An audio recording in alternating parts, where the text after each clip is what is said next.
m'appelle Virginie Duré, donc je suis un professeur des écoles à Canton, en Chine, en maternelle. Donc, dans ma classe, j'ai deux niveaux scolaires. Ils ont à peu près entre 4 et 6 ans. J'ai une classe de 18 élèves avec 24 heures de français, mais il y a des heures en moins pour l'enseignement de l'anglais et l'enseignement du chinois. Sinon, le reste du temps, c'est en français. Dans ma classe, j'ai des enfants francophones français, j'ai des enfants francophones de parents chinois, j'ai des enfants non francophones de diverses nationalités, donc différents profils. Donc nous sommes à l'arrêt, on va dire, depuis fin janvier. Donc fin janvier, c'est les vacances du Nouvel An chinois. Donc nous sommes, je vais dire, nous sommes en classe virtuelle en e-learning depuis le 3 février. Donc 7 semaines avec des semaines de vacances qui ont été intégrées pour faire des coupures dans le... Parce que c'est assez long. Alors, mes conseils principaux vont être voilà, garder les supports habituels, ne pas chercher autre chose, ne pas se réinventer, vraiment garder les supports habituels de classe. Moi, en langage, j'utilise toujours des images, soit avec des PowerPoint, avec des devinettes. Donc là, ce que j'ai fait, j'ai enregistré mes consignes, ma voix, j'ai enregistré ma voix. Il y a des consignes aussi à suivre. Répète le mot. Maintenant, c'est à toi de faire une phrase comme moi avec le mot, avec les mots. Ou bien fais un dessin, explique, demande à ton papa et ta maman d'écrire à ta place parce qu'ils ne savent pas écrire. Et envoie-moi en vidéo ou en photo. Idem pour les supports d'apprentissage d'histoires à raconter. J'utilise un support qui s'appelle Naramus. Donc, c'est des histoires adaptées pour apprendre à comprendre et apprendre à raconter. Donc, c'est pareil, c'est un PowerPoint avec du vocabulaire et des images. J'ai mis en audio et en vidéo, j'ai exporté sur la plateforme que j'utilise pour faire classe. Donc là, après, en parallèle de ça, j'utilise un groupe WeChat. Donc ça, WeChat, très important en Chine. Hein. Qui vient en Chine a besoin d'avoir WeChat.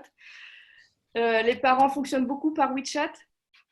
Donc, j'ai un groupe avec la classe sur lequel je mets un petit mot tous les jours. J'annonce le programme, je mets une vidéo, une chanson, une petite vidéo de Zumba pour réveiller tout le monde, hein, suivant les humeurs et pour relancer la motivation des enfants, mais aussi des parents. Parce que c'est assez difficile pour eux hein, depuis cette semaine. Certains ne sont pas du tout sortis de chez eux. Il y avait vraiment une grosse angoisse par rapport au virus. Donc, il y a des enfants, voilà, ils étaient vraiment confinés depuis cette semaine chez eux. Donc un petit mot tous les jours de la maîtresse, ça fait du bien. C'est encore mieux quand c'est en vidéo, avec une histoire ou les rituels habituels de classe, la date, un petit jeu de maths, voilà, tout ce... mais sur des petits moments restreints. Et en parallèle, depuis 2 semaines, on a développé Zoom. Donc, il faut se partager avec les profs d'anglais et chinois. Donc, pour l'instant, je fais pour chaque groupe deux sessions de Zoom de 30 minutes. Là, on va revoir un peu parce qu'il y a un groupe de non francophones où je vais encore réduire, faire un groupe de 4-5 pour que ce soit beaucoup plus simple, pour faciliter la parole et encourager les timidités. Parce que certains n'osent pas du tout parler. Un point important, on a instauré des règles de classe Zoom, parce que la première classe Zoom, c'était tout simplement l'enfer avec 18 enfants qui sont avec des parents. Donc, on a eu le droit au papa, à la maman, au petit frère, au grand frère, à la grande sœur, à l'AI, aux parents qui parlent chinois ou bien cantonais derrière, qui répondent au téléphone. Donc, c'était tout simplement insupportable. Donc, on a instauré des règles et qu'on a envoyées aux parents dans toutes les langues. Donc, on essaye de faire appliquer, sinon, c'est pas possible. Et on a demandé aux parents de rester présents avec leurs enfants parce que sinon, les enfants partent. Bon, ils font le tour de la maison, ils crient ou voilà, ils vont faire autre chose, ils ne restent pas devant l'écran, c'est assez compliqué pour les petits. Et le point important,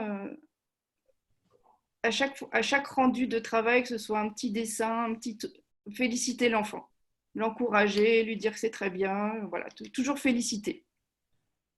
Donc, j'utilise Sisso. Alors, j'utilise depuis 2 ans. Sisso, c'est un journal de classe, un portfolio. Et maintenant, je l'utilise la version classe virtuelle. Donc, sur cette classe virtuelle, chaque élève a son compte. J'envoie des activités différenciées suivant les niveaux des enfants. Pour chaque activité, je peux attribuer une compétence, ce qui me permet de faire le suivi, de valider qui fait quoi. Donc, j'envoie toutes mes vidéos, mes comptines, des activités. Par exemple, quand je fais de l'écriture, je me filme en train d'écrire et de verbaliser le geste d'écriture, je poste. Je mets tout en vidéo, donc ça prend beaucoup de temps. Et les enfants peuvent me répondre en audio, en vidéo, en photo. Parfois, je mets des PDF intégrés directement sur la plateforme, ce qui permet aux enfants de pouvoir faire directement sur le PDF. Par exemple, pour des petits exercices de maths, c'est pas mal. Ensuite, donc Zoom, vous connaissez, on en a déjà parlé. J'utilise aussi Learning Apps. C'est un petit, voilà, on peut créer des petites applications. C'est très ludique. Je les utilise pour faire la phonologie. J'utilise des alphas. Donc les enfants, genre créer des petits jeux.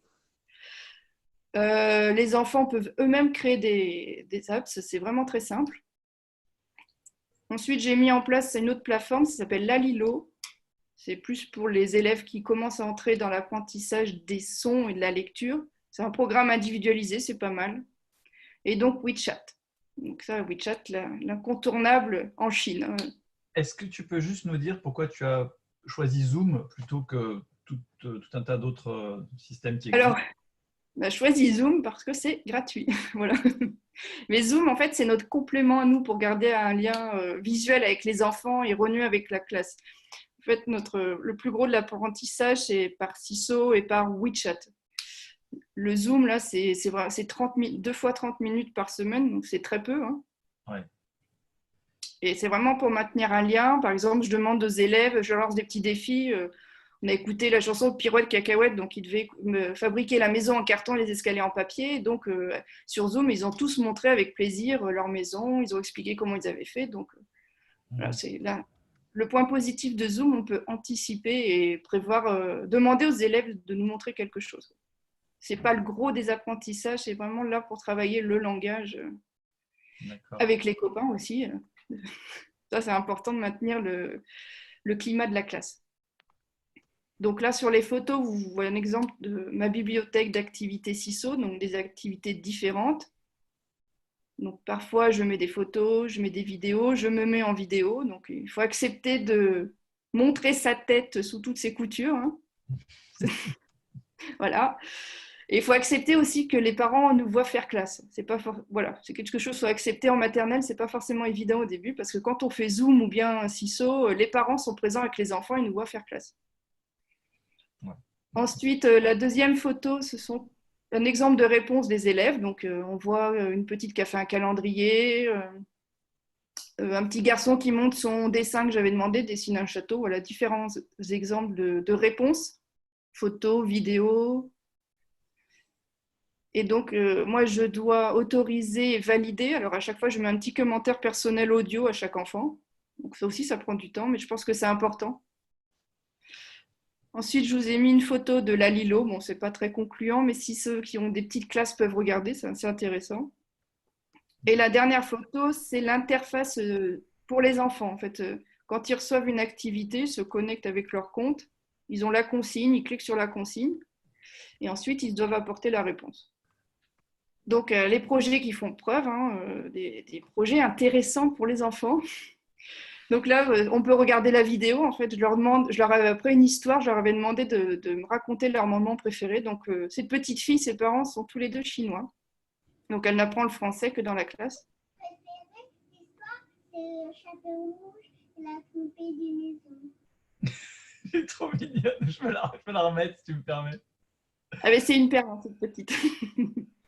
Mon partie préférée, l'histoire, c'est le chapeau rouge et la poupée d'une maison. Oh, il a trop peu de maison. Ouais. Et elle a quel âge, cette petite fille? Elle a 5 ans. D'accord. Ok. Est-ce qu'il y a des... Donc, elle parle cantonais, mandarin, anglais et français. Voilà.